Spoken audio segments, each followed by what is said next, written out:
sekalian, di sini saya akan mengupas sedikit mengenai pengujian dan seleksi.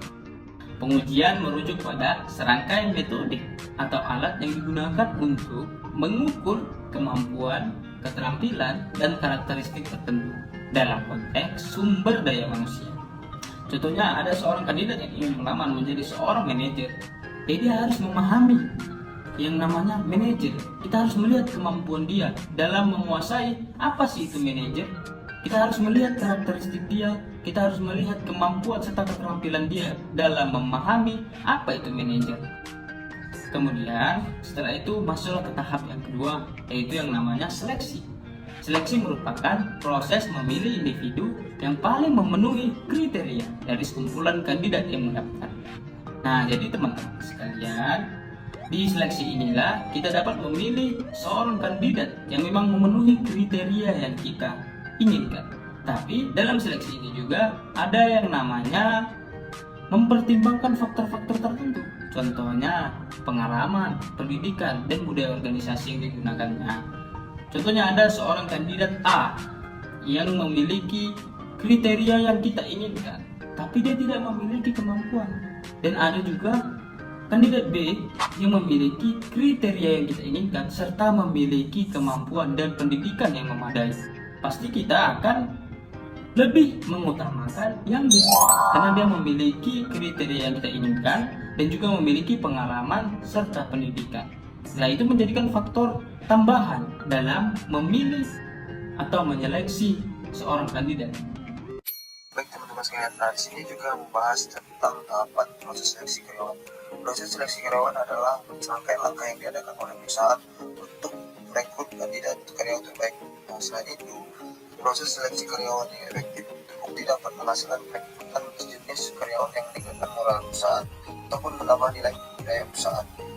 Pada dasarnya, proses dan tahap ini juga seleksi karyawan yang setiap perusahaan memiliki cara yang sama. Namun, dengan merencanakan langkah-langkah yang diperlukan dan memberikan pengalaman perekrutan yang konsisten dan menyenangkan bagi kandidat, perusahaan bisa mendapatkan karyawan yang lebih baik serta meningkatkan setelahnya di dalam aktivitas. Ini langkah-langkah, yaitu proses seleksi administrasi. Sebagai pemilik bisnis atau perusahaan, kamu dapat melakukan seleksi administrasi dari beberapa nilai, mulai dari latar belakang pendidikan, pengalaman kerja, skill yang dimiliki oleh seorang karyawan. Biasanya penilaian administrasi tersebut akan dirangkum oleh calon karyawan dalam bentuk surat amaran dan daftar riwayat hidup. Nah, yang pertama, tahapan interview. Saat calon karyawan menyatakan lolos tahapan seleksi administrasi, jadi tahap selanjutnya adalah melakukan interview dengan pihak HRD dan recruitment. Hal ini biasanya akan dilakukan dengan cara memanggil calon kandidat untuk bisa hadir dan melakukan sesi wawancara. Yang seringkali ditanyakan tentu saja adalah seputar pengalaman kerja, kegiatan sehari-hari, dan juga seputar potensi diri calon karyawan. Tahap ini juga akan menilai baik atau buruknya attitude yang dimiliki oleh calon karyawan.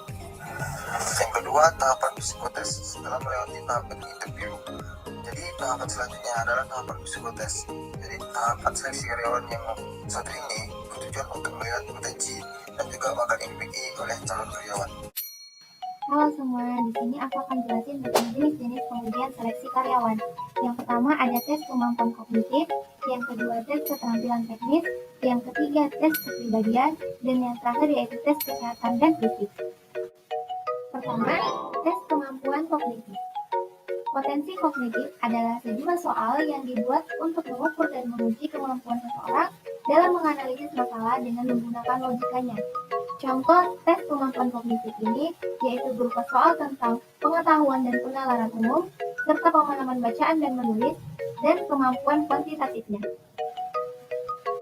Kedua, tes kemampuan teknis atau technical skill test adalah alat penting dalam proses rekrutmen yang membantu perusahaan untuk menilai kemampuan seorang kandidat.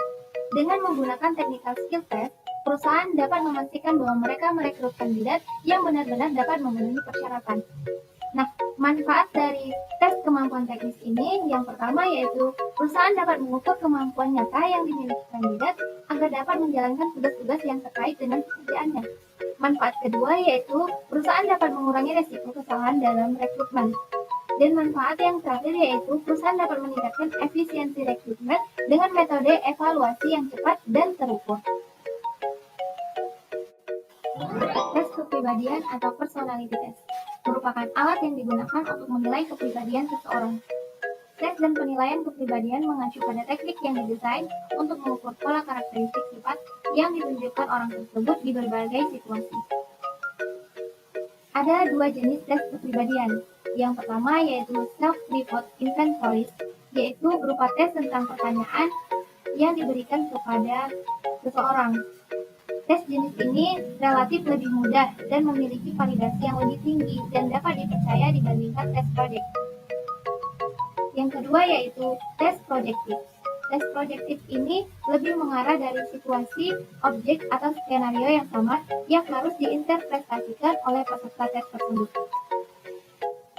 Yang keempat, tes kesehatan dan fisik.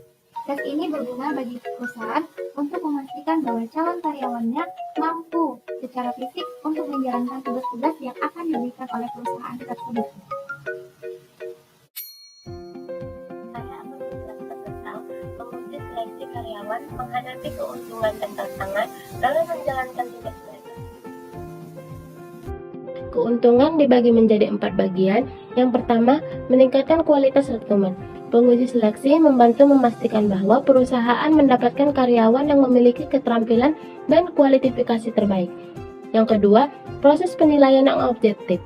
Dengan menggunakan alat tes yang standar, penguji bisa menilai kemanapun kandidat secara objektif dan mengurangi bias pribadi. Yang ketiga, meningkatkan produktivitas organisasi. Pemilihan karyawan yang tepat berkontribusi pada peningkatan kinerja dan produktivitas organisasi dalam jangka panjang. Yang terakhir, menjaga reputasi perusahaan. Penguji yang cermat membantu perusahaan mendapat talent terbaik yang dapat meningkatkan reputasi perusahaan di pasar kerja. Tantangan dibagi menjadi 5 bagian. Yang pertama, waktu dan biaya. Proses seleksi yang menyeluruh seringkali memakan waktu dan biaya yang tidak sedikit, terutama jika ada banyak kandidat. Yang kedua, kesulitan dalam menilai soft skill. Soft skill seperti komunikasi atau kemampuan bekerja dalam tim bisa sulit diukur hanya dengan tes tertulis atau wawancara. Yang ketiga, tekanan untuk mengisi posisi dengan cepat. Dalam beberapa situasi, penguji dihadapkan pada tekanan untuk mengisi posisi dengan cepat yang dapat mempengaruhi kualitas seleksi. Yang keempat, adanya bias tidak sadar. Meskipun penguji berusaha objektif, bisa tidak sadar dapat muncul dalam penilaian yang dapat mempengaruhi hasil seleksi. Yang terakhir, beradaptasi dengan teknologi. Banyak proses seleksi yang kini melibatkan teknologi seperti penggunaan AI atau tes online yang mungkin memerlukan keahlian khusus untuk mengapresiasikan dengan efektif.